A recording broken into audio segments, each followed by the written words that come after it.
আমরা আগেকার দিনের অনেক সাধক, মুনি, ঋষি এদের কথায় জানতে পেরেছি যে এই সমস্ত সাধক বা মুনি ঋষিদের বিশেষ ক্ষমতা থাকতো। তারা একই সময় ১, ২ বা অথবা ততোধিক জায়গায় একই সময় কিন্তু তারা নিজেদেরকে রাখতে পারত। এবং শুধু তাই নয়, আগেকার কিছু ক্ষমতাসম্পন্ন মানুষ এমন ছিলেন যে তারা এমন কাজ করতে পারতেন যেটা একটা সাধারণ মানুষের পক্ষে করা সম্ভব নয়। তাদের মেধা, তাদের বুদ্ধিমত্তা, তাদের ক্ষমতা ছিল একেবারে অপরিসীম। যারা হিমালয়ের ৪ ধাম গেছেন, বিশেষত কেদারনাথ এবং বদ্রীনাথ, তারা অনেকেই একটা ঘটনা ওখানে শুনে থাকবেন। যেমন আমরা যখন গেছিলাম, আমি যেমন অনেকটাই ছোটবেলায় গেছিলাম আমার বাবা-মায়ের সাথে।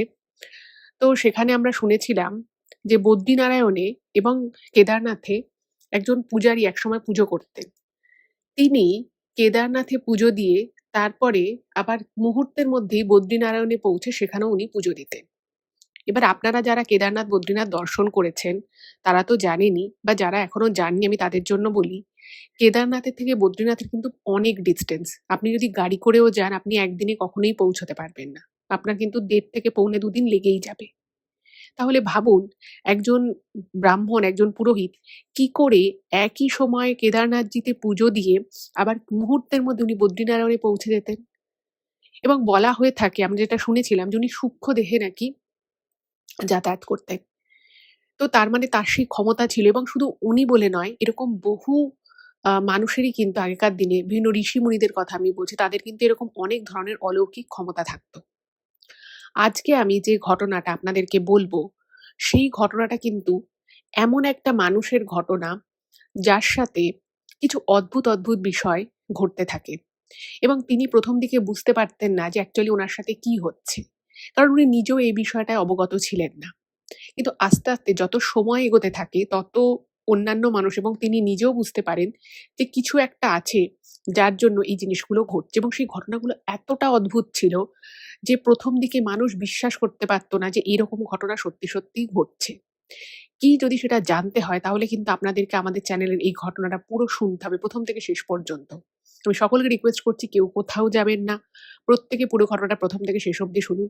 আশা রাখছি আপনাদের খুব ভালো লাগবে, আপনারা দারুণ এনজয় করবেন। নমস্কার শ্রোতা বন্ধুরা, ভূত ভগবান চ্যানেলে আপনাদের সকলকে অনেক স্বাগত। আশা রাখছি সবাই খুব ভালো আছেন, আনন্দে আছেন, সুস্থ আছেন এবং ভূত ভগবান চ্যানেলের ঘটনা মন দিয়ে শুনছেন। সত্যি যদি আপনাদের আমাদের চ্যানেলের ঘটনাগুলো ভালো লাগে, অবশ্যই কিন্তু চ্যানেলটাকে সাবস্ক্রাইব করে নেবেন, ভিডিওগুলোকে লাইক করবেন। পুরো ঘটনাটা শোনার পর আপনাদের কেমন লাগলো সেই মূল্যবান মতামত জানাতে কিন্তু একদম ভুলবেন না। আর আপনাদের জীবনে বা আপনাদের পরিচিত কোনো মানুষের জীবনে যদি এরকম কোনো ভৌতিক, অলৌকিক, দৈবিক, অতিজাগতিক কিছু ঘটে থাকে, সেগুলো কিন্তু আপনারা আমাদের কাছে লিখে পাঠিয়ে দিতে পারেন। তার জন্য আপনাদেরকে আমাদের চ্যানেলের ডেসক্রিপশনে যেতে হবে। দেখবেন সেখানে আমাদের ইমেইল আইডি মেনশন করা আছে। সেই ইমেইল আইডিতে ইমেইল করে আপনারা সেই ঘটনা আমাদের কাছে পৌঁছে দিতে পারেন। আরেকটা রিকোয়েস্ট রাখবো, যদি সম্ভব হয় প্লিজ আপনারা আমাদের চ্যানেল ভিডিওগুলোকে আপনাদের ফ্রেন্ড এবং ফ্যামিলির মধ্যে একটু শেয়ার করে দিন। আপনারা Facebook, WhatsApp যেকোনো মাধ্যমেই ঘটনা শেয়ার করতে পারেন। এটুকুই বলার ছিল। এবারে আমি ১ম এ আজকের মূল ঘটনায় চলে যাব। তারপরে আমি যে একটা করে ইমেইল বলি, সেই ইমেইলের ঘটনাটা আপনাদেরকে বলব। তো এখন আপনারা যে ঘটনাটা শুনবেন, সেই ঘটনাটা আমাকে যিনি পাঠিয়েছেন আ তার নাম হচ্ছে গীতাঞ্জলি বন্দ্যোপাধ্যায়। গীতাঞ্জলি ম্যাডাম আগে আ পাঞ্জাব ন্যাশনাল ব্যাংকে চাকুরিরতা ছিলেন। খুব রিসেন্ট উনি রিটায়ার করেছেন। তো উনি জানিয়েছেন যে এই রিটায়ার্ড লাইফ উনার দারুণ কাটছে। উনি অডিও স্টোরি শুনতে ভীষণ ভালোবাসেন। তো আমাদের চ্যানেলের ঘটনা এবং এছাড়াও আরো কিছু অডিও চ্যানেল উনি শোনেন, উনার খুব ভালো লাগে। তো আজকে উনি একটা ঘটনা আমাদেরকে পাঠিয়েছেন আপনাদের সকলের জন্য, এবং এই ঘটনাটা কিন্তু ওনার শাশুড়ি মায়ের সাথে ঘটে যাওয়া একটা অত্যন্ত সত্যি ঘটনা, এবং এই ঘটনার সাক্ষী উনি নিজেও আছেন। এবারে উনি ঠিক যেভাবে ঘটনাটা লিখেছেন আমি সেভাবেই আপনাদেরকে বলছি। গীতাঞ্জলি ম্যাডাম জানিয়েছেন যে ওনার ছোটবেলাটা কেটেছে বর্ধমানে, এবং বর্ধমানের একটি সম্ভ্রান্ত বাড়িতে ওনার জন্ম। তো উনি রিটায়ার করে গেছেন, মানে ওনার 60 প্লাস এজ। তো বুঝতেই পারছেন যে ওনার ছোটবেলা মানে কত বছর আগেকার কথা আমি বলছি। কিন্তু অত বছর আগে হলেও ওনার বাড়ির মানুষেরা ভীষণ প্রোগ্রেসিভ ছিল এবং খুব এডুকেটেড ছিল। খুব বেশি টাকা পয়সা ছিল তা নয়। কিন্তু ওনার বাবা স্কুল টিচার ছিলেন। ওনার মা বাড়িতে সেলাই শেখাতেন এবং ওনার মা বাড়িতে ইংরেজি পড়াতেন যারা ইংরেজি পড়তে চাইতো। কারণ ওনার মা একজন আ মানে মেমের থেকে আরকি, যখন ব্রিটিশ শাসন ছিল সে সময় একজন মেম সাহেবের থেকে উনি ইংরেজি শিখেছেন। কারণ উনার ইংরেজি শেখার খুব ইচ্ছে ছিল। তো উনি এত ভালো ইংলিশ বলতে পারতেন এবং ইংলিশে বড়, বড় নোভেল পড়া, বিভিন্ন এমনি গল্পের বই সব তো উনি পড়তেন। তো উনি বাড়িতে ইংরেজি পড়াতেন বাচ্চাদেরকে এবং তার সাথে, সাথে আবার সেলাই শেখাতেন। বাড়িতে গান বাজনারও একটা চল ছিল। তো সেই পরিবারে ওনার জন্ম। ছোটবেলা থেকে উনি খুব বেশি হয়তো প্রাচুর্যের মধ্যে বড় হননি। কিন্তু ওনাদের বাড়িতে না মানে সেই আমলেও আজ থেকে প্রায় আমি হয়তো ৫০-৫৫ বছর আগেকার কথা আমি বলছি। তো সেই আমলে ওনাদের বাড়িতে উনি যেরকম আরকি সুযোগ সুবিধা পেতেন, ওনার দাদারাও কিন্তু সেরকমই সুযোগ সুবিধা পেতেন। মানে ছেলে-মেয়ের মধ্যে কিন্তু সত্যিকারেরই কোনো বিভাজন ছিল না। ওনাদের বাড়িতে উনি খুব স্বাধীনভাবে বড় হয়েছেন, মানুষ হয়েছেন। ওনার বাবা-মা ওনাকে বলেছিল যে, "তুমি যতদূর পড়াশুনো করতে চাও তুমি করো। আমরা তোমার সাথে সাথ দেব।" এবং বর্ধমানের মতো তখন বর্ধমান আরো রিমোট ছিল। তো সেরকম একটা গ্রামের মধ্যেও ওনাদের বাড়িটা ছিল সবথেকে সম্ভ্রান্ত পরিবার এবং সেখানে যতটা সুযোগ সুবিধা ওনাকে দেয়া যায় ততটাই সুযোগ সুবিধা কিন্তু ওনার বাবা-মা ওনাকে দিয়েছিল। তো ছোটবেলা থেকে পড়াশুনো সবকিছু খুব ভালো করে করেছেন এবং উনার ছোট থেকে ইচ্ছে ছিল যে উনি কিছু একটা জীবনে করবেন। সেটা চাকরি-বাকরি যাই হোক কিছু একটা উনি করবেন এটা উনি ভেবেছিলেন। এবার উনার যখন আ কিছুটা বড় হয়ে গেলেন, যখন উনি কলেজে পড়ছেন, তো সেই সময় থেকে ওনার জন্য খুব বিয়ের সম্বন্ধ আসা শুরু হয়। এবার মেয়েকে এতদূর পড়াশুনো করিয়েছে, আশেপাশের অনেক লোক, আত্মীয়স্বজন অনেকেই বলে যে, "মেয়েকে তো এত পড়াশুনো করিয়েছ, কিন্তু মেয়ের যদি একটা ভালো বিয়ে না হয়, তাহলে কিরকম হবে?" আর গীতাঞ্জলি ম্যাডাম যেটা জানিয়েছেন যে, ওনার গায়ের রং শ্যামবর্ণ আ এবং ওনার হাইটটা বেশ লম্বা, মানে বেশ লম্বা চওড়া আরকি উনি। তো অনেকেই বলতো যে, "তোমার মেয়েকে দেখতে অনেক মানে যা বয়স সেই তুলনায় অনেক বেশি বড়সড় লাগে। যদি তোমরা এখন মেয়ের বিয়ে না দাও, তাহলে কিন্তু পরবর্তী সময়ে মেয়ের বিয়ে দিতে তোমাদের খুব সমস্যা হবে। যতই হোক মেয়ে সন্তান বিয়ে তো দিতেই হবে।"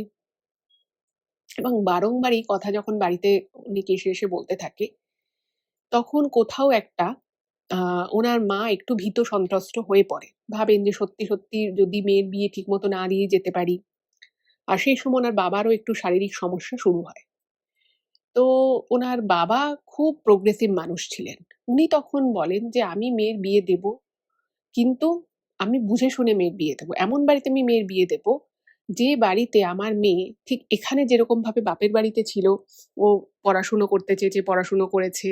ও গান বাজনা করতে চেয়েছে, গান বাজনা করেছে। যে ওর আ মানে মান-সম্মান দেবে, যে ওর শিক্ষা, ওর চাওয়া না চাওয়ার কে গুরুত্ব দেবে, আমি সেরকম বাড়িতেই মেয়ের বিয়ে দেব। তাতে যদি আমার মেয়ের বিয়ে দিতে দেরি হয়, দেরি হবে। কিন্তু আমি আ অপাত্রে মেয়েকে কোনোভাবেই দেব না। আমি আমার মেয়েকে অনেক কষ্ট করে ভালো করে মানুষ করেছি। ওর স্বপ্নগুলো যাতে ও পূরণ করতে পারে, আমি সেরকম বাড়িতে মেয়ের বিয়ে দেব।" এইবারে বিয়ের জন্য সম্বন্ধ দেখা শুরু হতে থাকে। তো এরকমভাবেই আরকি যখন বিয়ের জন্য সম্বন্ধ আসতে থাকে, তো ওনারা একটি আ পরিবারের সন্ধান পান। যে পরিবারটা বেশ সম্ভ্রান্ত এবং একদম ওরা যেরকম চাইছিল যে একটু শিক্ষিত ফ্যামিলি হবে, সেরকমই আরকি একটা শিক্ষিত ভালো ফ্যামিলি। এবার এবার যে ছেলেটির সাথে গীতাঞ্জলি ম্যাডামের বিয়ে ঠিক হলো, সেই ছেলেটি ছিল পেশায় ডাক্তার এবং শুধু ছেলেটি নয়, ছেলেটির বাবাও ডাক্তার ছিলেন। আর ছেলেটির মা ছিলেন গৃহবধূ। কিন্তু বাড়িতে মানে একদম এনাদের বাড়ির মতোই খুব সুন্দর গান বাজনার একটা পরিবেশ আছে এবং খুবই ভালো মনের মানুষ ওনারা।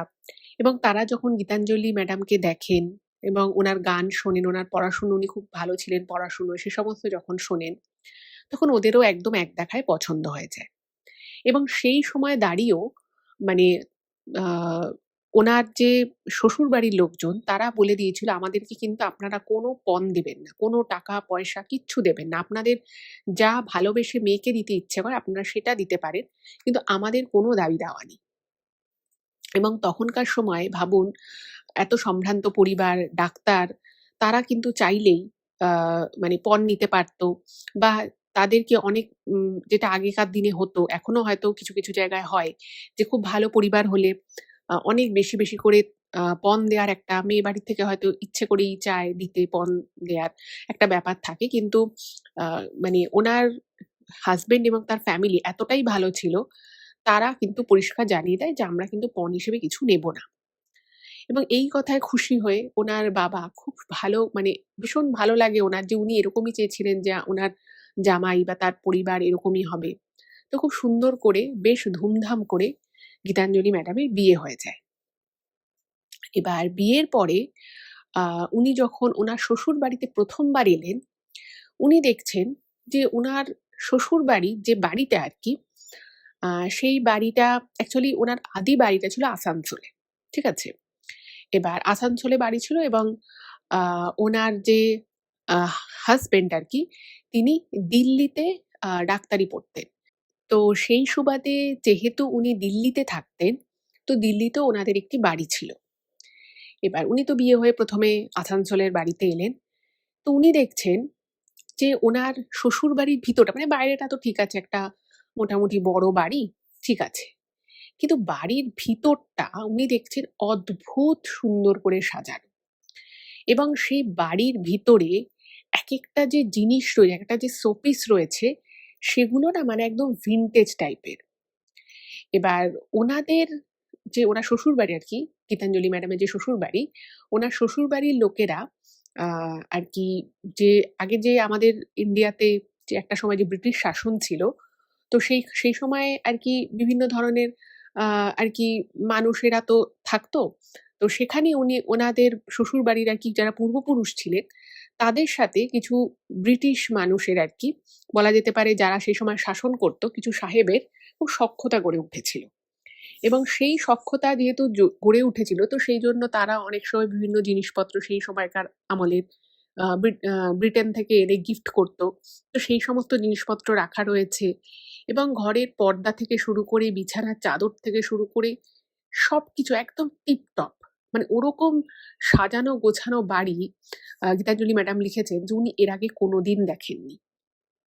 মানে ওনার মনে হতো যে আমি এটা কোথায় ঢুকে গেলাম। বাড়ির প্রত্যেকটা জিনিস, মানে একটা শোপিস, মানে হয়তো ডানদিকে একটা নির্দিষ্টভাবে রাখা রয়েছে, সেটা সেভাবেই রোজ রাখার হতো, এবং পুরো বাড়িটাকে ওরকম একদম সুন্দর করে সাজানো, মানে হোটেলও ফেল হয়ে যাবে। উনি বলছেন যে আজকের ডেটেও ওরকম বাড়ি আমি খুব একটা দেখিনি দেশে। ঘরে এত, এত জিনিস, প্রত্যেকটা জিনিস কোথায় কোনটা থাকবে, কিভাবে থাকবে, কোথায় কিভাবে রাখলে সেই জিনিসটাকে দেখতে সুন্দর লাগবে, সেই সমস্ত সেন্সটা ছিল কিন্তু ওনার শাশুড়ি মায়ের। এবং দেখবেন এখনকার দিনে যেমন প্রচন্ড এক্সপেনসিভ, প্রচুর ইন্টেরিয়র ডিজাইনাররা বিভিন্ন ধরনের ডিজাইন করে দেয় বাড়ি, সেটা একরকম। কিন্তু উনি যেটা ইমেলে মেনশন করেছেন, যে আজকের ডেটে যদি কোনো নামকরা ইন্টেরিয়র ডিজাইনার আমাদের ওই শ্বশুরবাড়ি, সেই সময়কার শ্বশুরবাড়িও যদি দেখতো, মানে তারা হাঁ হয়ে যেত।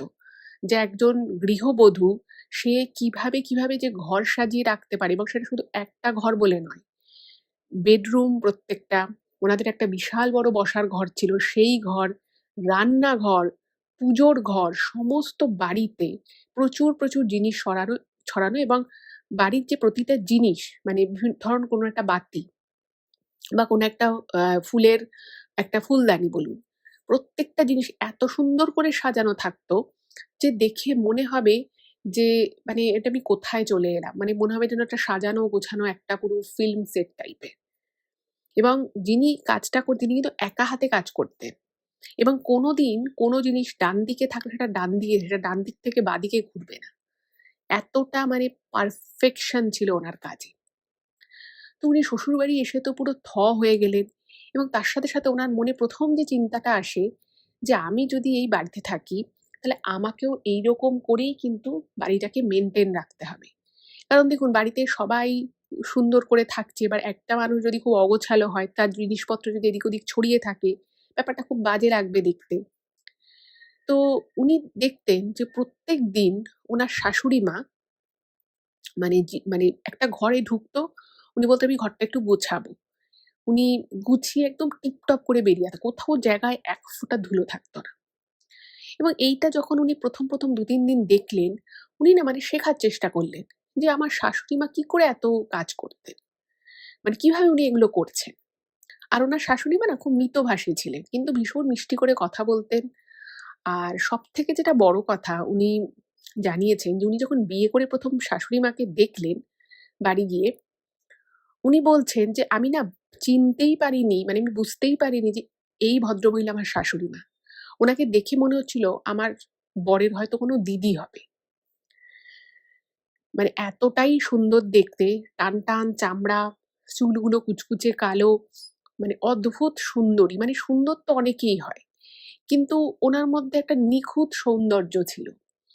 এবং তখনকার দিনে তো এত পার্লার ট্রিটমেন্টস ছিল না। এত advance skin treatment, hair treatment কিছুই ছিল না। কিন্তু তারপরেও একটা মানুষ এতটা সুন্দর এবং মনে হবে যেন উনি মানে বিশাল ডায়েট-ফায়েট করে একদম নিজের শরীর ধরে রেখেছে এরকম টাইপের আরকি।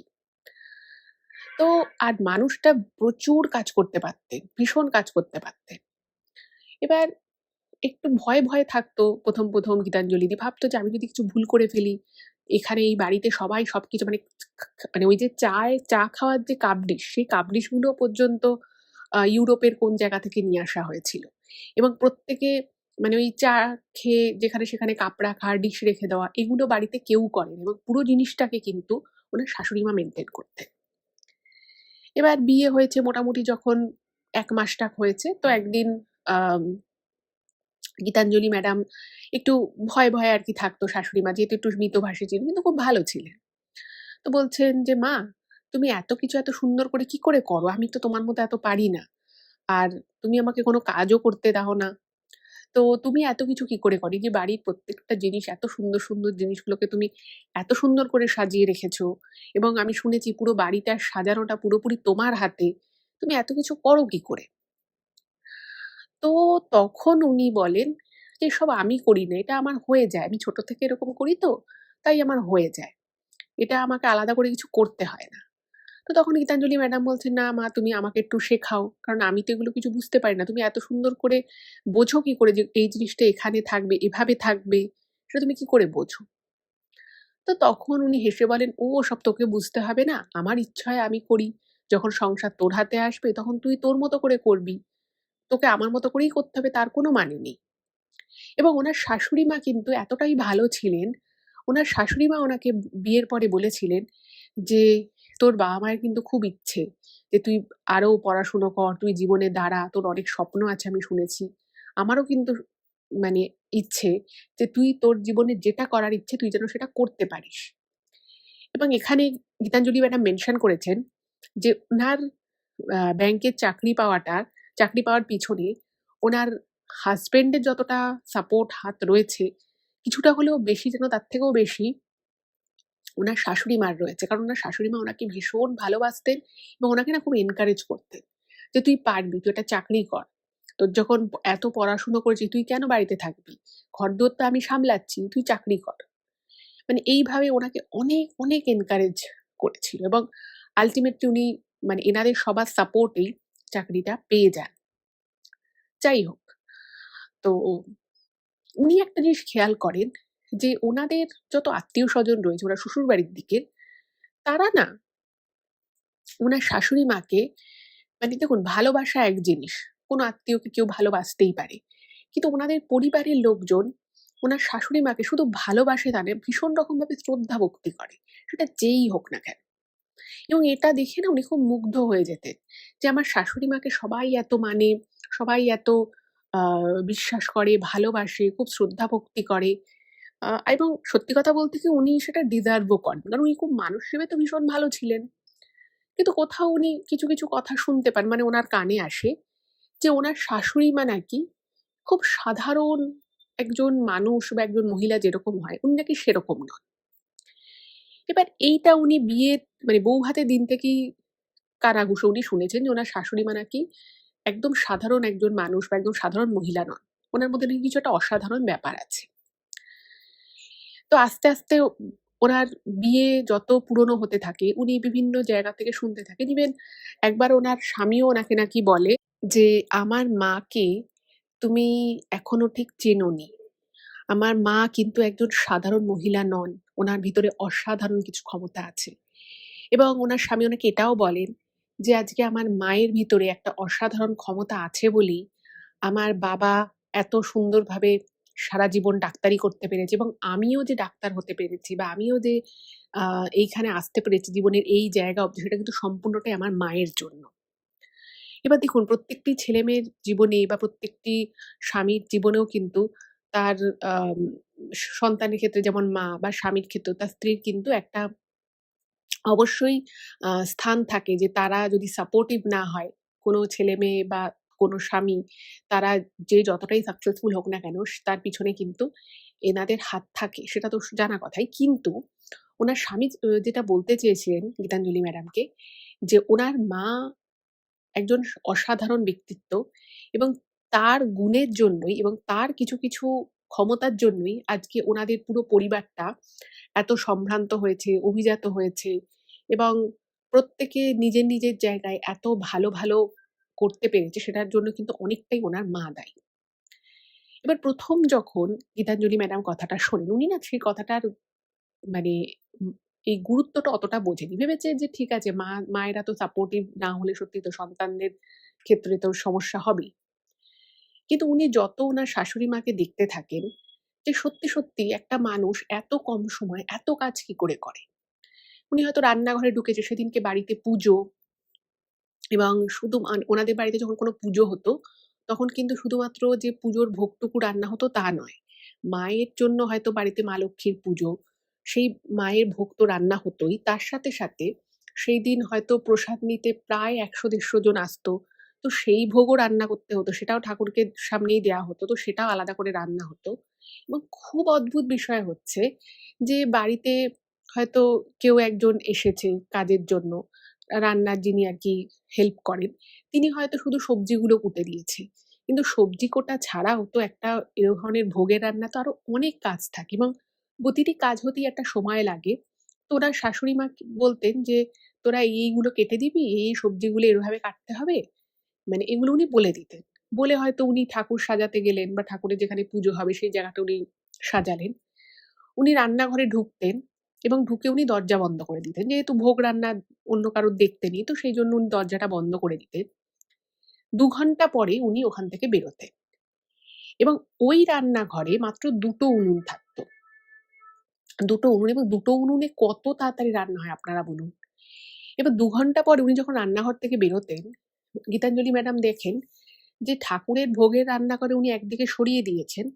তারপর ওই ১০০-১৫০ জনের জন্য খিচুড়ি, লাবড়া, পায়েস, ভাজা সব রান্না করে ফেলেছে ওই ২ ঘন্টার মধ্যে মাত্র। আর উনুন কিন্তু মাত্র ২ টো। তো উনি বলতেন, "মা তুমি এগুলো কি করে করলে এত তাড়াতাড়ি? আমার সবজি কাটতে কতটা সময় লেগে গেল?" বলল, "ও তোকে বুঝতে হবে না। ও আমি করে ফেলেছি। তোর যখন সংসার হবে তুই যতটুকু পারবি, যেভাবে পারবি তুই সেভাবে করবি। আমি এতগুলো করতে পারছি বলে যে তোকেও এতগুলো করতে হবে তার কিন্তু কোনো মানে নেই। বা তোর যদি মনে হয় তুই ঠাকুরের ভোগটুকু যেভাবে পারবি করবি। বাকি প্রসাদের আ রান্নাটা অন্য কোনো ঠাকুরমশাই বা কোনো ব্রাহ্মণীকে দিয়ে করিয়ে নিলেই হবে।" এবং এইরকম অনেক কিছুই উনি যখন আস্তে, আস্তে দেখতে থাকেন, উনারও মনে কিন্তু একটা খুব সাধারণভাবেই প্রশ্ন আসে যে একটা সাধারণ মানুষ, একজন সাধারণ মহিলা কি করে এতগুলো কাজ একসাথে করছে? এতগুলো কাজ তো করা সত্যিই সম্ভব নয়। কি করে মানুষটা করছে? এটা তো বেশ অদ্ভুত বিষয়। এবং উনি আত্মীয়স্বজনের থেকে এরকম কানাঘুষো শুনতে থাকেন। এবার উনার না একদিন মনে হলো যে আমি তো অনেক কথাই শুনছি এবং উনার স্বামী যেহেতু ডাক্তার ছিলেন, খুব ব্যস্ত মানুষ ছিলেন এবং উনি মাঝেমধ্যে আ দিল্লিতেও যেতেন কাজের জন্য। তো উনি না উনার স্বামীর সাথে এই বিষয়গুলোকে নিয়ে না খুব একটা কথা বলার সুযোগ পাননি। এবং উনার শাশুড়ি মা প্রত্যেকদিন মানে উনি সংসার যেমন করতেন, তেমনি প্রত্যেকদিন উনি ১ ঘন্টা করে ধ্যান করতেন। ঠাকুর ঘরে বসে উনি একদম ধ্যান করতেন। এবং উনি যখন ধ্যানস্থ থাকতেন, উনি বলে দিয়েছিলেন আ গীতাঞ্জলি ম্যাডামকে যে, "আমাকে কিন্তু ডাকবি না।" এবং বাড়ির যারা লোকজন ছিল তারাও এটা জানতো এবং যারা কাজ করত তাদেরকেও বলা ছিল, কেউ যেন ওনাকে ওই সময়টুকু ডিস্টার্ব না করে। এবং এই জিনিসটা উনি রোজ করতেন। রোজ মানে রোজ। যাই হোক, তো একদিন উনি ভাবলেন যে আমি আমার শাশুড়ি মাকেই জিজ্ঞেস করব। অনেক কিছু শুনছি এদিক ওদিক থেকে।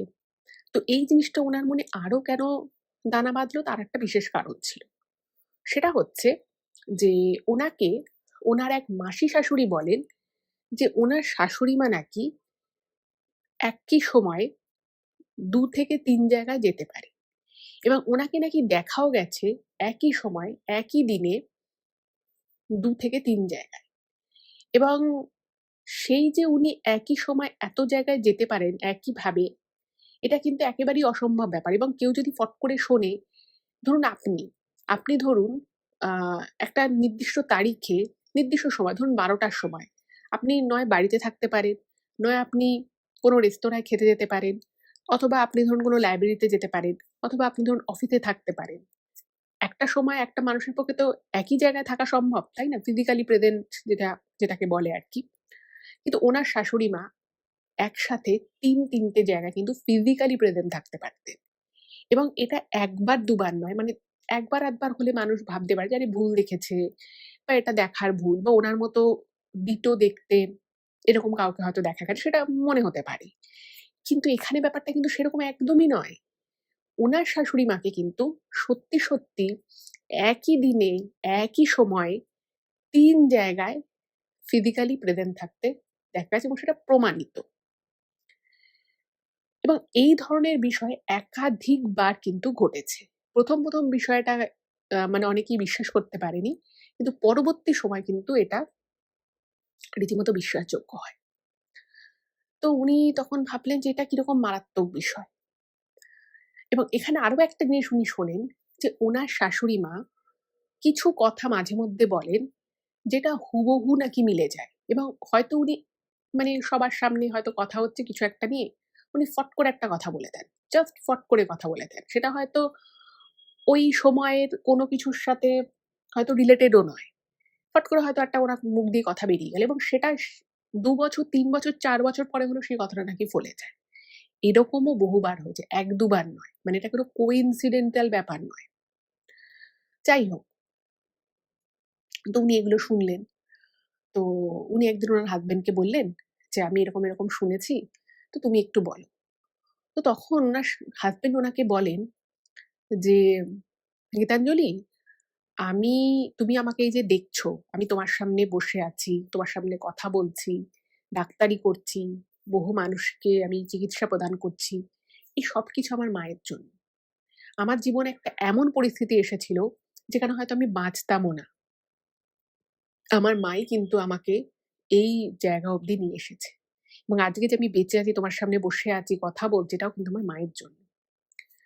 তখন বলছি, "তাহলে কি ব্যাপার? মানে উনার ভিতরে কি কোনো ক্ষমতা আছে?" তখন উনার স্বামী বলেন যে, "দেখো, ক্ষমতা তো মায়ের আছেই। কিন্তু এই বিষয়টা না আজ আমাদের কাছেও পুরোপুরি যে জানা তা কিন্তু না। সবথেকে ভালো তুমি যদি মায়ের সাথে এটা নিয়ে আলোচনা করো। মা আমাদেরকে কখনোই সেভাবে খুলে বলেনি। কিন্তু মা তো তোমাকে খুব ভালোবাসে। হতেই পারে যে মা তোমাকে বলে।" তো উনি ভাবলেন সত্যিই তো, যার ব্যাপারে আমি তার থেকে শুনবো। উনারও মাথায় একটা তখন জেদ চেপে গেল। ইন দ্য মিন টাইম যেটা হলো, একদিন হঠাৎ করেই উনি কিছু একটা কাজ করছিলেন। উনার শাশুড়ি মা উনাকে বলে আ যে এই হঠাৎ করে আরকি কিছু টাকা দিয়ে বলছে যে, "কিরে, এই টাকাগুলো একটুখানি গুনে রাখ তো। এই টাকার মধ্যে থেকে না কিছু টাকা এই কাজে খরচা হবে, কিছু টাকা ওই কাজে খরচা হবে। তুই সমান ভাগে টাকাগুলোকে ভাগ করে রেখে দে। তুই এক্ষুনি রাখ, আমি ওখান থেকে একটা কাজ সেরে নিতে আসছি।" এবার হঠাৎ করেই ওনাকে বেশ কিছু টাকা দিয়েছে এবং ওনাকে বলে গেছে ৩-৪ খাতে টাকাগুলোকে ভাগ করে রাখতে। তো দিয়েই চলে গেছে। এবার গীতাঞ্জলি ম্যাডাম, উনি তো টাকাগুলোকে ভাগ করে যেরকমভাবে বলেছে সেরকমভাবেই রেখেছে এবং কিছুক্ষণের মধ্যেই উনার শাশুড়ি মা ঘরে চলে এসেছে। এসেই ওনাকে বলছে যে, "কিরে, যেভাবে বলেছিলাম টাকাগুলোকে সেভাবে ভাগ করে রেখে দিয়েছিস তো?" তো উনি বলেছে, "হ্যাঁ, এই দেখো মা, আমি এইভাবে রেখেছি।" তো ওনার শাশুড়ি মা ওটা হাতে নিয়ে মুচকি হেসে বলছে, "আমি জানতাম তুই পারবি। এবং আমি তোকে বলছি, শোন, তোর এই যে গুণ আছে না, এই গুণটাই কিন্তু তোকে কাজে লাগাতে হবে। এবং তুই যদি কোনো ব্যাংকে চাকরি পাস, সবথেকে ভালো হবে। তুই জীবনে অনেক উন্নতি করতে পারবি।" এবং এই বলে উনি যখন চলে যাচ্ছেন, তখন উনি পিছনে ফিরে গীতাঞ্জলি ম্যাডামকে বলে যে দেখিস তুই ব্যাংকেই চাকরি পাবি এবং তুই অনেক, অনেক উঁচু অব্দি যাবি। দেখে নিস, কথাটা মিলিয়ে নিস। এবার এটা শুনে না উনি খুব অবাক হয়ে যান। তার কারণ হচ্ছে যে গীতাঞ্জলি ম্যাডামের টিচার হওয়ার ভীষণ ইচ্ছে ছিল। উনি মানে স্কুল টিচারি বিষয়টা উনার খুব ভালো লাগতো। উনার বাবা যেহেতু টিচার ছিলেন, তো উনারও একটা ইচ্ছে ছিল যে উনি টিচার হবেন, ছেলেমেয়েদেরকে পড়াবেন। এর একটা উনার খুব স্বপ্ন ছিল। তো উনি ভাবলেন যে আমি হয়তো টাকাটা ভালো করে হিসেব করে ভাগ, ভাগ করে রাখতে পেরেছি এবং কাজটা একটু তাড়াতাড়ি করেছি। তো সেইজন্য হয়তো মা আমাকে এরকম একটা কথা বলল। খুব অদ্ভুতভাবে উনি কিন্তু তার ৬ মাসের মধ্যে আ একটা ব্যাংকের চাকরির একটা ওপেনিং দেখতে পান এবং সেখানে উনি এপ্লাই করেন এবং উনি চাকরিটা পেয়েও যান খুব অদ্ভুতভাবে এবং চাকরি পাওয়াটাও একটা খুব অদ্ভুত বিষয়। এবং যেদিন উনি চাকরিটা পেয়ে যান, উনার না মানে প্রচন্ড আরকি আনন্দ তো হয়ই, কিন্তু তার সাথে, সাথে উনি ভাবতে থাকেন যে ৬-৭ মাস আগে আমাকে আমার শাশুড়ি মা এই সেম কথাটা বলেছিল যে আমি নাকি ব্যাংকে চাকরি করব এবং আমি অনেক দূর যাবো। উনি ভাবলো যে তাহলে এটা বলল কি করে? এবার দেখুন কিছু, কিছু জিনিস হয় যেটা মানুষ বলে হয়তো সেটা কোনো না কোনোভাবে মিলেও যায়। কিন্তু উনি এই কথাটা মানে উনার শাশুড়ি মা যে মাঝে মধ্যে কোনো, কোনো কথা বলে সেটা যে ফলে যায় সেটা উনি উনার বললাম যে মাসির শাশুড়ি অনেক আত্মীয়-স্বজনের থেকেও উনি শুনেছিলেন। তো উনি সেদিন ভাবে যে না, আমি আজকে বাড়ি গিয়ে শাশুড়ি মার কাছে জানবো, জানতে চাইবো যে এটা উনি কি করে করেন। এবং উনি সেদিন যেরকম ঠিক করলেন ঠিক সেরকমই উনি উনার শাশুড়ি মায়ের কাছে গিয়ে বলে যে, "মা, তুমি আমাকে আজকে বলো যে তুমি এগুলো কি করে করতে পারো? এবং আমি শুনেছি তোমার ছেলেও আমাকে বলেছে যে তোমার ভিতরে একটা অপরিসীম ক্ষমতা আছে। তোমাকে নাকি একই সময়ে ৩ জায়গায় দেখা গেছে। এগুলো কি সত্যি কথা? আর যদি সত্যি হয় তুমি এগুলো করো কি করে?" মানে ওনার শাশুড়ি মা তো মৃদু হেসে ওনার মাথায় হাত বুলিয়ে বলছে যে, "তুই চাকরি পেয়েছিস, তুই এখন এসব নিয়ে ভাবিস না। তুই ভাব তুই কি করে চাকরিটা ভালো করে করবি। চাকরি, সংসার সব সামলাতে হবে। তোর কিন্তু এখন অনেক দায়িত্ব, অনেক কাজ।" এরকম নানান কথা বলে উনি এড়িয়ে যেতে চান। কিন্তু উনার মাথায় ব্যাপারটা তো চেপে গেছে। উনি তখন বলেন, "মা, আজকে তোমাকে আমি রেহাই দেব না। তোমাকে আজকে আমাকে এই পুরো ঘটনাটা বলতে হবে। যেটা কি করে হয় তোমার সাথে। তুমি একটা কথা বলছো সে কথা নাকি ফলে যায়। তুমি একই সাথে একাধিকবার একাধিক জায়গায় তোমাকে দেখা গেছে। এগুলোই বা কি করে সম্ভব হয়?" তো উনার শাশুড়ি তখন বলেন যে, "ঠিক আছে, আমি এই কথাগুলো এভাবে কোনোদিন কাউকে বলিনি। কিন্তু তুই তো আমার মেয়েরই মতো। আমি তোকে খুব ভালোবাসি। আজকে আমি যখন তুই জানতে চাইছিস, আমি তোকে সব কথা আজকে বলব।" তো উনি বলেন যে, "আজকে তাহলে রাতের বেলা" মানে উনার স্বামী তখন সে ছিল না, দিল্লিতে ছিল।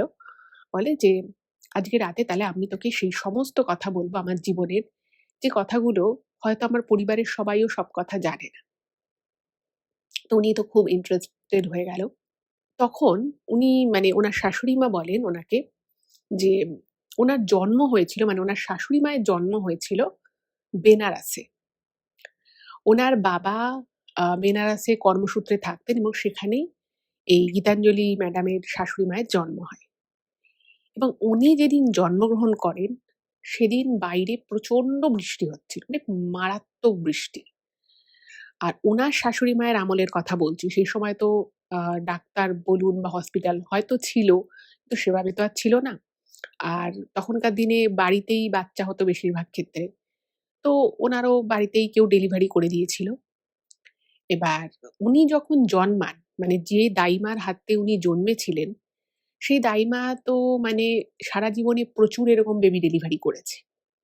তো তিনি নাকি মানে বাচ্চাটাকে কোলে নিয়ে মানে উনার শাশুড়ি মা যখন ছোট্ট কোলে নিয়েছে, কোলে নিয়ে উনি বলেন, "এই মেয়েকে আমার সাধারণ মনে হচ্ছে না। এই মেয়ের কপালটা না কিরকম চকচক করছে।" মানে বাচ্চাটাকে যখন বার করা হয়েছিল গর্ভ থেকে, তো তখন উনি তো ১ম দেখেছিলেন।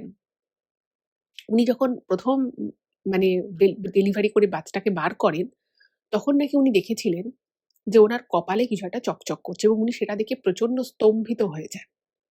এবং কিছুক্ষণ ওই চকচকে ব্যাপারটা থাকে এবং তারপরে আস্তে, আস্তে ওটা মিলিয়ে যায়।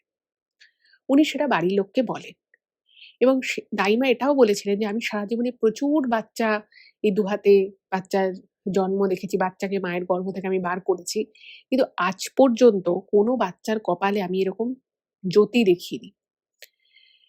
তো তখন উনি বলেন বাড়ির সকলকে, এবং বাড়ির সকলে একটু অবাকই হয়ে যায় শুনে, কিন্তু তারা কেউ কিছু সেরকম দেখতে পায়নি। এইবারে ওনার শাশুড়ি মায়ের যিনি মা ছিলেন, তিনি কিন্তু মাঝে মধ্যে দেখতেন যে বাচ্চাটা হয়তো শুয়ে আছে।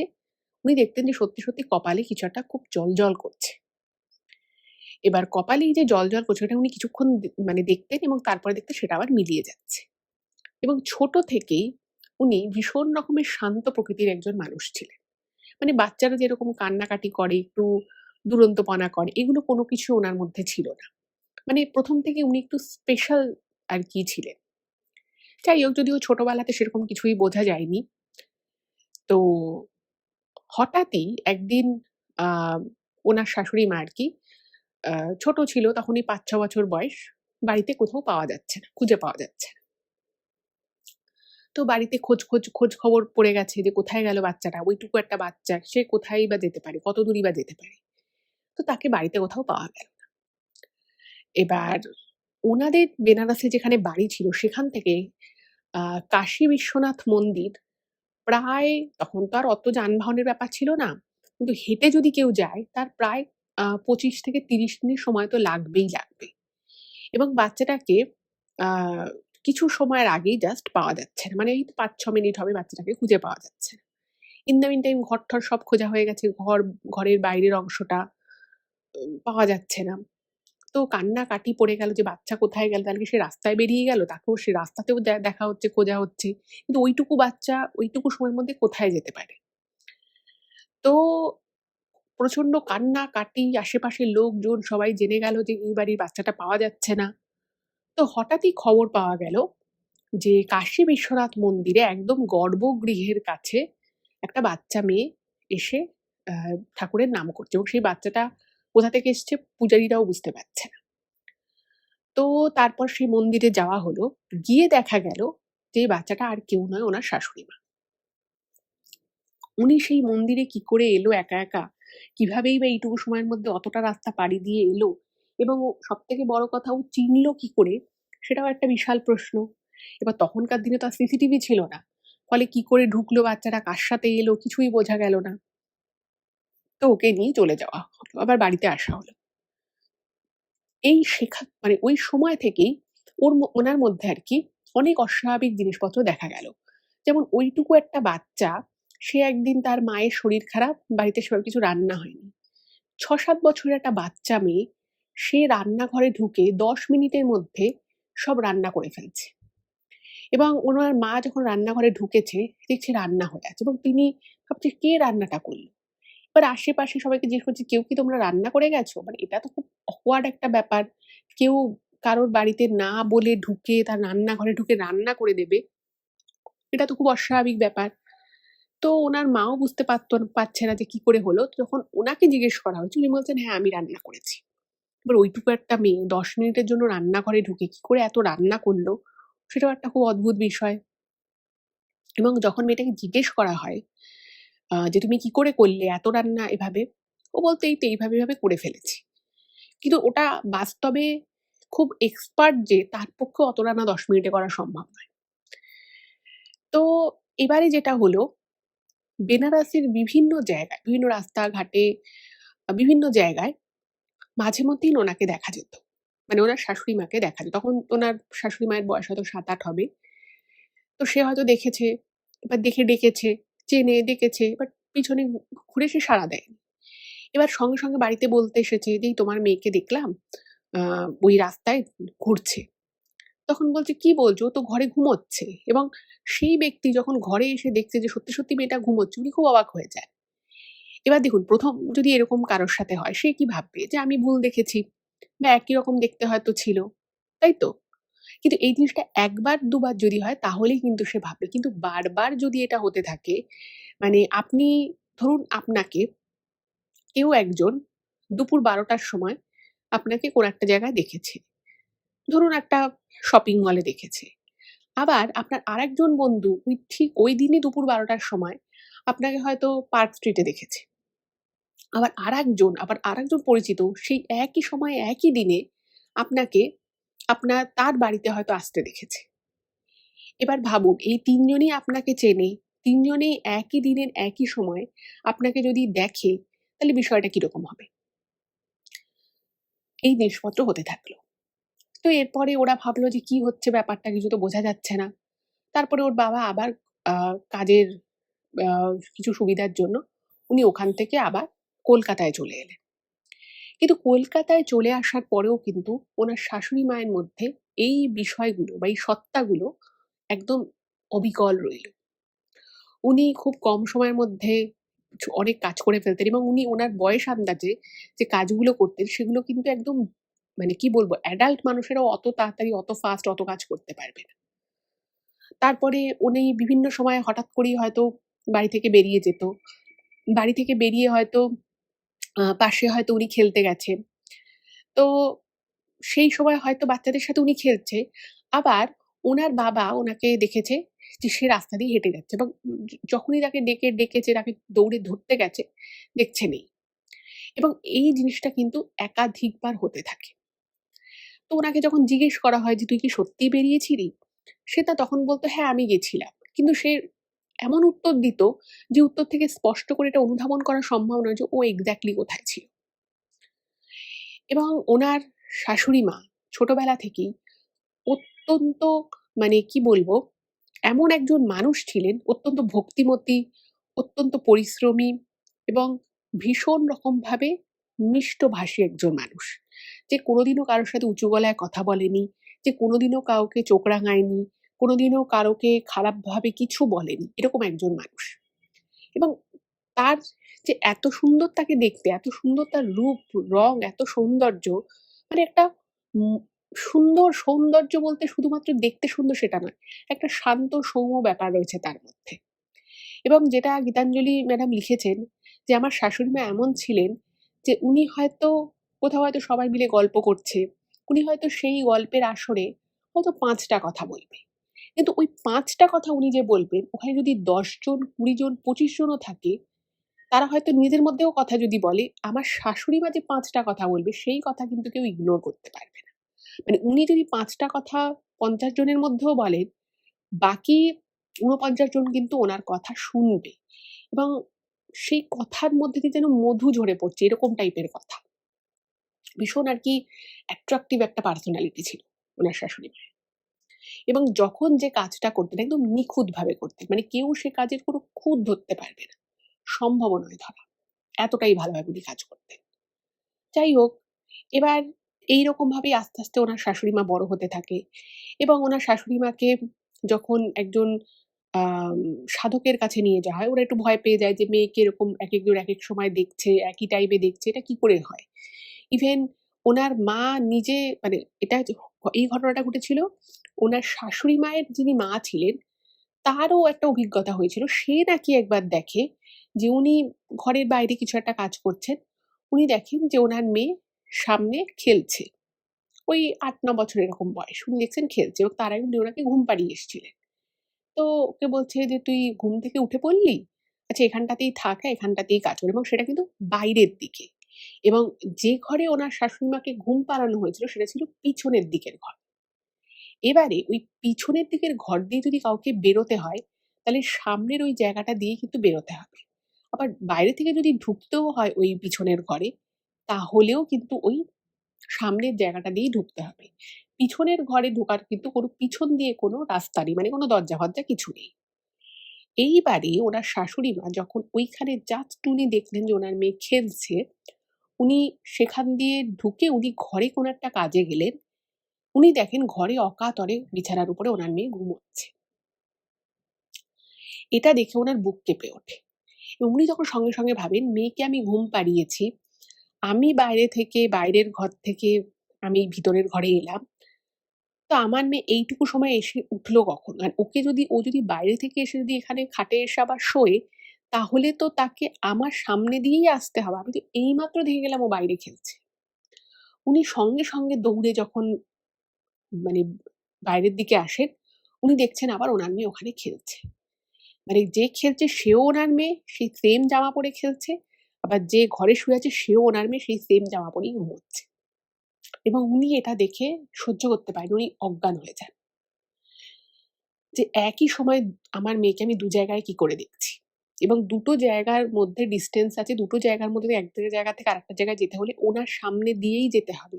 আর কোনো যাওয়ার জায়গা নেই। উনি অজ্ঞান হয়ে গেছিলেন। তো এই ঘটনার পরে ওনার শাশুড়ি মাকে একজন তান্ত্রিকের কাছে নিয়ে যাওয়া হয়। একজন সাধক তান্ত্রিক তার কাছে নিয়ে যাওয়া হয়। ব্যাপারটা বলা হয় যে এরকম, এরকম আমার মেয়ের সাথে ঘটছে। তো তিনি তখন বলেন যে, "আপনার মেয়ের মানে প্রতিটি মানুষেরই তো মানে চক্র আছে। মানে সেই চক্রগুলোকে জাগরণ করতে হয়। যারা ধরুন সাধনা করে, সাধনার পথে যারা থাকে, সেই সাধন মার্গে যারা থাকে, তারা তাদের সেই যে চক্রগুলো, যে চক্রগুলো আমাদের মাথা থেকে কোমরের নিচ পর্যন্ত মানে পুরো পা পর্যন্ত আমাদের যে কটা চক্র রয়েছে, তারা সেই চক্রগুলোকে অ্যাক্টিভেট করতে পারে। এবার সাধারণ মানুষ তো আর সেটা পারে না। তো ওই সাধক বলেছিলেন যে, "আপনার মেয়ের কোনো সমস্যা নেই। ও হচ্ছে ওর মধ্যে একটা অদ্ভুত ক্ষমতা আছে এবং এই ক্ষমতা ও নিয়ে জন্মেছে।"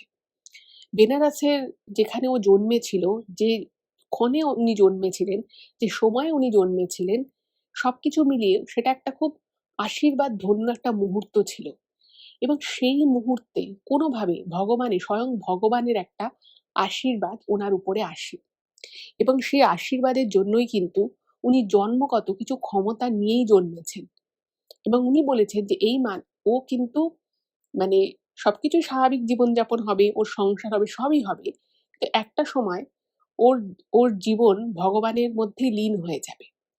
এবং এ শুধুমাত্র সংসার করবে একটা মেয়ে, সেই আমলের একটি মেয়ের কথা যদি চিন্তা করা হয়, তাহলে কি বা ভাবা হতো যে একটা মেয়ে, ঠিক আছে বাচ্চা মেয়ে আছে, কালকে বড় হবে, একটু হয়তো পড়াশুনো শিখবে, তারপরে বিয়ে হয়ে যাবে, কিছুদিন পরে বাচ্চা হবে, সংসার করবে, ব্যাস তার জীবন কিছুদিন পরে শেষ হয়ে যাবে। কিন্তু ওই সাধক বলে দিয়েছিলেন যে এই মেয়ে কিন্তু সাধারণ মেয়ে নয়। এই মেয়ে যেখানে যাবে, যা ধরবে সেদিনই সোনা হয়ে যাবে। এবং একটা সময় আসবে এই মেয়েটির জীবনে, যখন ও সাধন মার্গের একদম উচ্চতম জায়গায় মেয়েটি পৌঁছে যাবে। এবং আপনাকে এই মেয়ের জন্য আপনাদের কাউকে কোনো চিন্তা করতে হবে না। এই মেয়ে আপনাদের সংসারে এসেছে মানে আপনাদেরও এই মেয়ের জন্য আপনাদেরও প্রচুর উন্নতি হবে। ওকে নিয়ে আপনাদের কোনো চিন্তা নেই, কোনো ভয় নেই। আর আপনারা যেগুলো দেখছেন এগুলো দেখে ভয় পাবেন না। এটা হচ্ছে সবই ওর ক্ষমতা। ওর ক্ষমতা বলে ও এগুলো করতে পারছে। ওর সূক্ষ্ম দেহে এক জায়গা থেকে অন্য জায়গায় যাওয়ার মতো ক্ষমতা ওর মধ্যে আছে। এবং সেই সময় ওই সাধক এটাও বলে দিয়েছিলেন যে এই মেয়ের আরো অনেক ক্ষমতা আছে। যেমন এই মেয়ে চাইলে কোনো একটা কাজ, যেটা একটা মানুষের করতে হয়তো ৮-১০ ঘন্টা লেগে যেতে পারে, এই মেয়ে চাইলে সেই কাজটা ১০ মিনিট ১৫ মিনিটে করে ফেলতে পারবে। এটাও কিন্তু ওর সেই ক্ষমতার জন্যই হয়েছে। যাই হোক, এসব উনি বলেন এবং বলেন যে এটা নিয়ে আপনাদের ভয় পাওয়ার কিচ্ছু নেই। সত্যি, সত্যি উনি যখন আস্তে, আস্তে এবার বড় হতে থাকেন, উনি উনি অন্যভাবে আরকি বড় হন। উনি প্রত্যেকদিন সেই ওই ছোটবেলাতেই, কেউ কিন্তু ওনাকে বলেনি। উনি প্রত্যেকদিন ঠাকুর ঘরে ঢুকে ১ ঘন্টা করে ধ্যান করতেন। ধ্যান করতেন। ঘরে যদি কোনো কাজ করতে হতো, উনি এত নিখুঁতভাবে কাজটা করতেন, বাড়ির সকলে অবাক হয়ে, বড়রা অবাক হয়ে যেত যে একটা এইটুকু বাচ্চা মেয়ে, সে কি করে এত কাজ করছে। এবং বিভিন্ন সময়ে ওনাকে অনেকেই ওনার সেই অলৌকিক ক্ষমতার সাক্ষীও ছিলেন। তারপরে আস্তে, আস্তে ওনার বিয়ে হয় এবং যখন বিয়ে হয়েছিল, তখন ওনার স্বামী আরকি গীতাঞ্জলি ম্যাডামের যে শ্বশুরমশাই, তারা খুব গরিব ছিল এবং তখনকার সময়ে এখনকার দিনে যেমন ডাক্তার মানে তারা একটা আ বড়লোক বা উচ্চবিত্ত যেটা ভাবা হয়, যেটা এখন যেরকম আরকি সোশ্যাল স্ট্রাকচার হয়ে গেছে, ডাক্তার মানে তার যথেষ্ট টাকা পয়সা থাকবে, তার একটা বিশাল প্রতিপত্তি থাকে এখনকার দিনে বেশিরভাগ ক্ষেত্রেই, 90% ক্ষেত্রেই। বাট তখন কিন্তু একদম উল্টো ছিল। ১ম কথা হচ্ছে ডাক্তারদের এত পসার ছিল না। কারণ মানুষ অত ডাক্তারের কাছে যেতই না। তখন একটা মানুষের মধ্যে ভয়ভীতি ছিল। আর ডাক্তারদের ফিজও তখন খুব সামান্যই ছিল। এবং উনার আ মানে শ্বশুরমশাই, গীতাঞ্জলি ম্যাডামের শ্বশুরমশাইরা কিন্তু খুব গরিব ছিলেন। যাই হোক, বিয়ে হয়ে এলো। বিয়ের পরে জাস্ট ১.৫-২ বছরের মধ্যে উনাদের বাড়ির আর্থিক, যাকে বলে আয় উন্নতি, এত বেড়ে গেল যে টাকা পয়সা একদম উপচে পড়তে লাগলো। এবং উনার স্বামীরও আয় উন্নতি বাড়তে লাগলো, বিভিন্ন জায়গায় পসার হতে লাগলো। এবং সংসারে উনি যেদিকে তাকিয়েছেন আরকি, সেদিকেই যাকে বলে সোনা ফলে গেছে। এবং বিষয় সম্পত্তি আগের থেকে অনেক বৃদ্ধি পেয়েছে। এবং ওনাদের অনেক রকমের সুযোগ সুবিধা ওনারা পেয়েছেন। সবকিছুই খুব ভালো হয়েছে এবং সবকিছুই হয়েছে এবং যে কজন আরকি দেখেছে সবাই বলেছে খুব লক্ষ্মীমন্ত বউ হয়েছে। এবং ওনাদের ব্যবসা বলুন, ব্যবসার একটা খুব ধূপ্ত, সেই ব্যবসায় উন্নতি হয়। ওনাদের কিছু জমি বাড়ি সংক্রান্ত কিছু মামলা মোকদ্দমা ছিল, সেই সমস্ত মোকদ্দমাগুলো ওরা জিতে যায়। মানে সবকিছু খুব ভালো হয়। এবং ওনার যখন পুত্র সন্তান হয়, মানে উনি পুত্র সন্তান হওয়ার আগেই উনি বলেছিলেন যে ওনার ছেলে হবে। এবং ছোট্টবেলায় এই গীতাঞ্জলি ম্যাডামের হাসব্যান্ডকে বলেছিলেন ওনার মা যে, "বাবা তোমাকে কিন্তু মানুষের জন্য কাজ করতে হবে, মানুষের উপকার করতে হবে।" এবং বলেছিল যে, "তোমাকে কিন্তু আমি জানি তুমি ডাক্তারই হবে। তোমার বাবা যেরকম ডাক্তার তুমিও ডাক্তার হবে।" এবং একবার যেটা হয়, ওনার হাসব্যান্ড আরকি গীতাঞ্জলি ম্যাডামের হাসব্যান্ড একবার পুরী যায় এবং পুরী গিয়ে সমুদ্রে উনি ডুবে যাচ্ছে এবং প্রায় ডুবে গিয়েছিলেন। ওখানের যারা নুলিয়া থাকে তারা পর্যন্ত ওনার স্বামীকে ওখান থেকে বার করতে পারেনি। এবং একটা সময় আসে যে সময় সবাই ভেবে নেয় যে এই ছেলেটাকে মনে হয় তলিয়ে গেছে, একে আর পাওয়া যাবে না। সেইখানে দাঁড়িয়ে মানে একজন মা কি হবে প্রচন্ড ছটফট করবে, সে খোঁজার চেষ্টা করবে। উনি তখন মানে দু চোখ ভরে ভেয়ে ওনার জল আসে এবং উনি ওই বিচের মাঝখানটাতে মানে পুরীর সমুদ্র সৈকতেই উনি ধ্যানস্থ হয়ে পড়েন। এদিকে সবাই তো মানে কান্নাকাটি করছে, হুটোপুটি করছে যে ছেলেটার কি হলো, কি হলো? আর সেরকম একটা পরিস্থিতিতে মানে হঠাৎ করেই সবাই দেখে এবং দেখে খুব অবাকও হয়ে যায় যে ধ্যান করতে লেগে গেল। এবং অদ্ভুতভাবে উনি ধ্যানে বসার ১ মিনিটের মধ্যে একটা বিশাল ঢেউ আসে এবং সেই ঢেউয়ে ওনার যে হাসব্যান্ড সে ঢেউয়ের মানে মনে হলো যেন সমুদ্র ওনার ছেলেটাকে ফিরিয়ে দিল এবং শুধু ফিরিয়ে দিল সাধারণভাবে নয় কিন্তু।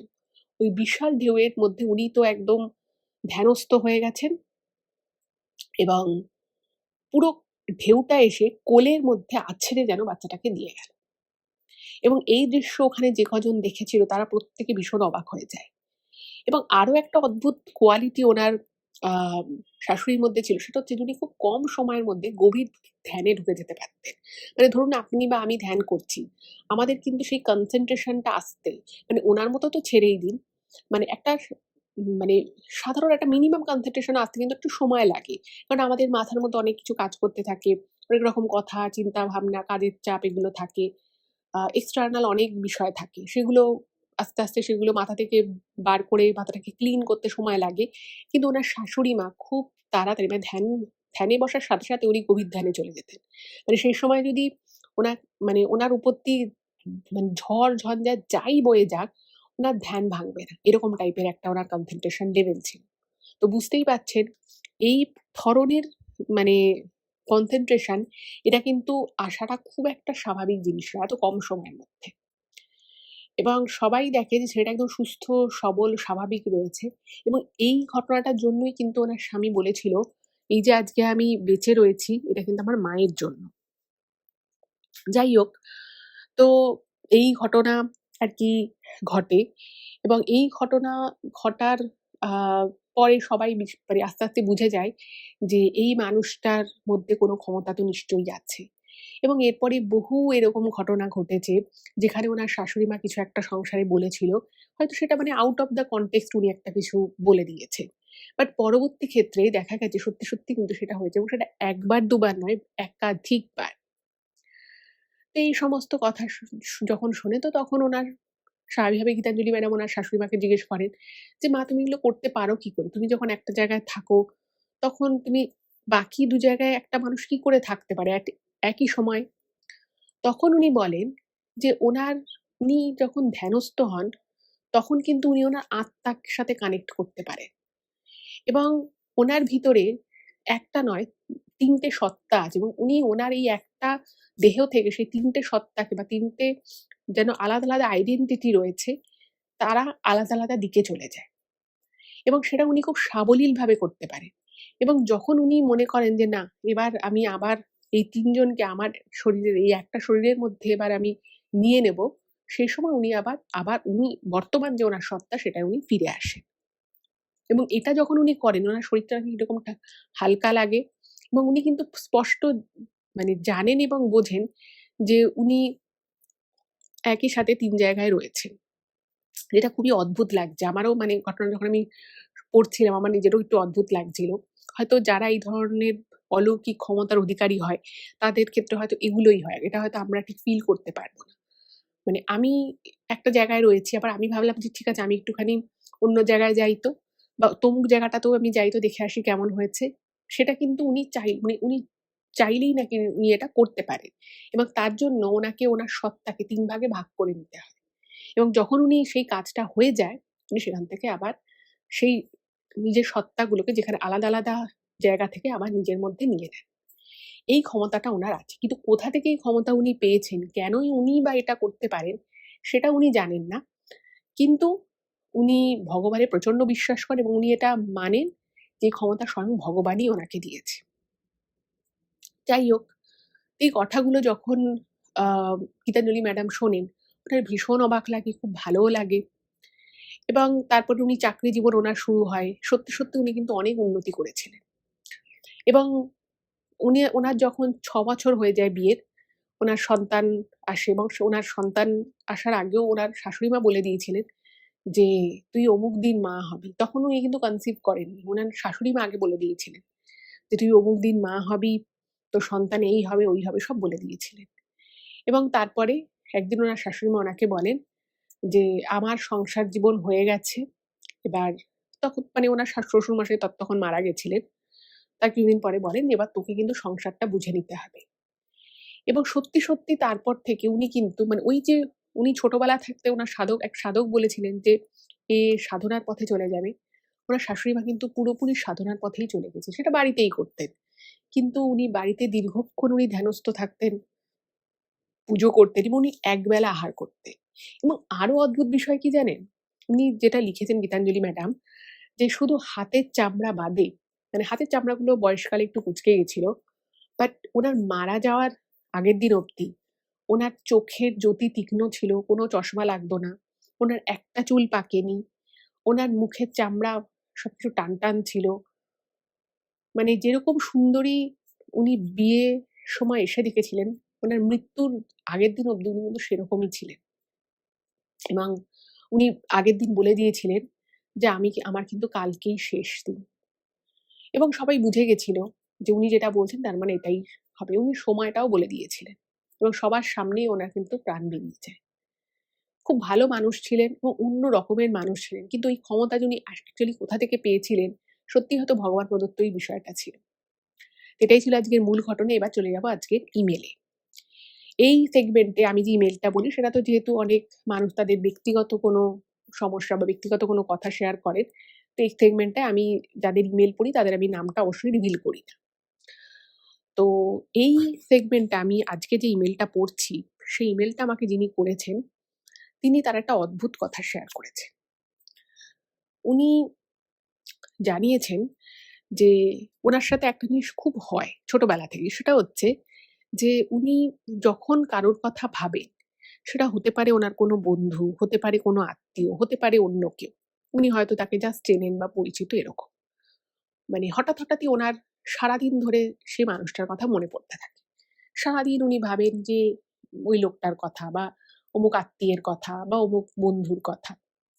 ঠিক তার দুদিনের মধ্যে ওনার কাছে সেই ব্যক্তি সম্পর্কিত কোনো খবর আসে। নয় সে মারা গেছে, নয় তার কিছু হয়েছে, নয় তার কোনো ভালো সুখবরই, কোনো হয়তো বিয়ে বা কিছু একটা। উনি জানতে চেয়েছেন যে এটা ওনার সাথে কেন হয়? মানে উনি লিখেছেন যে, "আমার যে তার কথা শুধু একবার মনে পড়ে তা নয়। আমার সারাদিন তার কথা মনে পড়তে থাকে। হয়তো আমার তার কথা মনে করার কোনো সেই মুহূর্তে কোনো স্পেসিফিক রিজন নেই বা এমন নয় যে আমার কোনো বিশেষ কারণে তার কথা মনে পড়ছে। শুধুই আমি ইগনোর করছি যে কেন আমি এর কথা ভাবছি। আমার তো এতটা ইম্পোর্টেন্ট নয়। একে নিয়ে ভাবা। আমার আরো ভাবার মতো অনেক কিছু আছে। বাট স্টিল উনার মনে কন্টিনিউয়াসলি সেই মানুষটার কথা আসতে থাকে। এবং তারপরেই কিছু না কিছু উনি খবর পান। এবার দেখুন আমি তো এই সমস্ত বলার এক্সপার্ট কেউ নই। তবে যেটুকু আমার মনে হয় সেটা হচ্ছে যে কিছু, কিছু মানুষের মধ্যে এটাও একটা ক্ষমতা জানেন তো? কিছু, কিছু মানুষের মধ্যে না এই ক্ষমতাটা থাকে। আমি কিন্তু এটা আগেও শুনেছি। এরকম কিছু, কিছু মানুষ হয় যারা আগে থেকে কিছু একটা আভাস পায়। এবার আপনিও হয়তো সেরকমই একজন ক্ষমতার অধিকারী মানুষ। আপনার হয়তো ভিতরে একটা এরকম ক্ষমতা আছে যে সেই মানুষটার জীবনে কিছু ঘটতে চলেছে, সেইটার আগাম একটা বার্তা আপনার কাছে চলে আসে। এবার সেটা স্পেসিফিক কি বার্তা সেটা হয়তো আপনি জানতে পারেন না।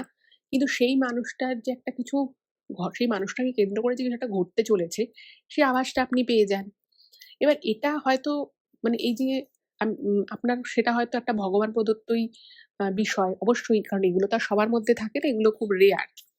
তো আমার অন্তত সেটাই মনে হয়। এর পিছনে আর কোনো স্পেসিফিক রিজন আছে বলে আমার মনে হয় না। কিন্তু অবশ্যই এটা একটা কোয়ালিটি, এটা একটা ক্ষমতা এবং আপনি সেই ক্ষমতার অধিকারী। আর এটার জন্য আপনার কোনো সমস্যা হয় না সেটাও আপনি লিখেছেন। তো সমস্যা যখন হয় না, তো এটা নিয়ে আমার মনে হয় খুব বেশি ভাবনার কোনো প্রয়োজন নেই। তবে অবশ্যই আপনি এরপর থেকে যদি কারোর সম্পর্কে আপনার চিন্তাভাবনা বেশি হয় বা আপনি যদি এরকম কিছু ভাবেন, তাহলে আপনি আরেকটু সতর্ক হয়ে যেতে পারেন, সেটা হতে পারে।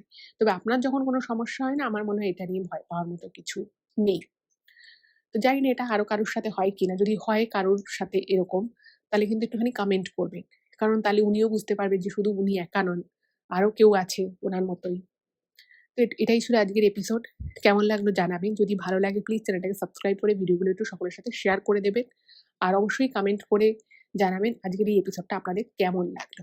খুব ভালো থাকবেন। দেখা হবে আবার পরের এপিসোডে। নমস্কার।